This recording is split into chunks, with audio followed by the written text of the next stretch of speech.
کچھ آہیں، کچھ سسکیاں، کچھ آنسوراز ہوتے ہیں آپ کے اور رب کے درمیان، انہیں لوگوں کے کندھوں پر بہا کر ضائع نہ کر دینا، ان کا مقام بہت اونچا ہوتا ہے، یہ زمین پر بہنے سے قبل عرش والے کی نگاہ میں آتے ہیں۔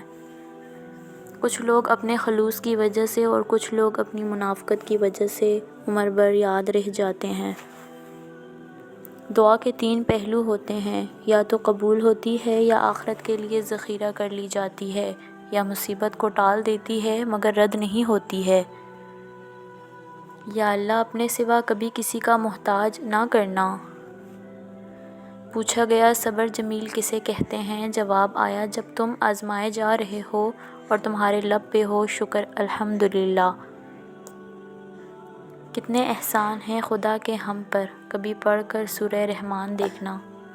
جس دن ہم یہ سمجھ جائیں گے سامنے والا غلط نہیں، صرف اس کی سوچ ہم سے الگ ہے، اس دن زندگی سے بہت سے دکھ ختم ہو جائیں گے۔ خود سے کمزور لوگوں کی عزت کرنا شروع کر دو، اللہ تعالیٰ تم سے طاقتور لوگوں سے تمہاری عزت کروانا شروع کر دیں گے۔